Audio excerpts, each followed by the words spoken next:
Welcome to ratio class. আজ class 10-এর biology chapter first chapter জীবন প্রক্রিয়া সমূহ এই ভিডিওতে আমরা আলোচনা করব। তো একটু মন দিয়ে শুনবে তোমরা, যতটুকু পারি আমাদের সাধ্যমতো বোঝানোর চেষ্টা করব। তো লেটস স্টার্ট। দেখো, জীবনের সঠিক সংজ্ঞা প্রণয়ন করা কিন্তু খুবই কঠিন কাজ।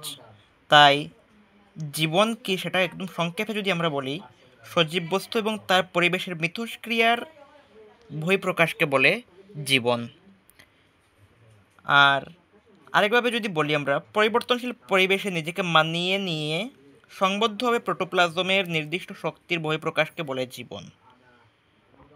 তো এভাবেই জীবনের যে প্রথম আমাদের এককোষী থেকে বহুকোষী হয়ে যে আমরা প্রথম তো এককোষী জীবের জন্ম হয়েছিল, এখন তো বহুকোষী হয়েছে আমরা, এভাবেই যে পরিবর্তন ঘটে আসছে এবং জড় থেকে যে জীবের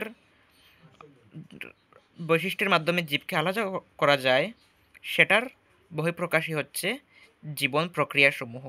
কিছু বৈশিষ্ট্য রয়েছে, সেগুলি হলো পুষ্টি, শ্বসন, পরিবহন, রেচন, জনন ইত্যাদি। আমরা জীবন প্রক্রিয়া সমূহের মধ্যে 4টা টপিক আমরা পড়ব। সেগুলি হলো পুষ্টি, শ্বসন, পরিবহন এবং রেচন। তো আমরা আজ এই ভিডিওতে দুটি টপিক আলোচনা করব। প্রথম দুটি টপিক পুষ্টি এবং শ্বসন। তো চলো শুরু করা যাক। এখন আমরা শুরু করব পুষ্টি, যাকে ইংলিশে বলে নিউট্রিশন।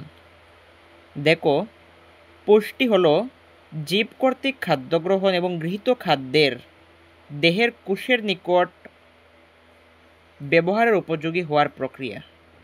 জীবদেহে যা খাদ্য গ্রহণ হবে তা কোন কোন কাজে ব্যবহৃত হবে দেহের বিকাশের জন্য এবং দেহকে সুস্থ রাখার জন্য, সেই প্রক্রিয়াটাকে বলা হয় পুষ্টি।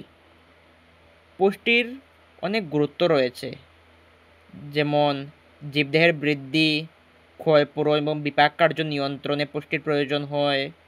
তারপর পুষ্টি প্রক্রিয়ার মাধ্যমে খাদ্য উদ্ভিদ দেহে শ্বেতসার রূপে এবং প্রাণী দেহে গ্লাইকোজেন রূপে সঞ্চিত হয়।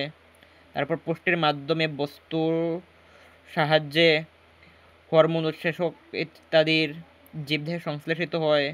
তাছাড়া রয়েছে জীবদেহে তাপ উৎপাদন, তাপ সংরক্ষণে পুষ্টির ভূমিকা। এভাবে অনেক ভূমিকা রয়েছে পুষ্টির। পুষ্টিকে আমরা সাধারণত প্রধান দুই ভাগে ভাগ করি, যা হলো অটোট্রপিস এবং হেটারোট্রপিস, অর্থাৎ স্বভোজী এবং পরভোজী।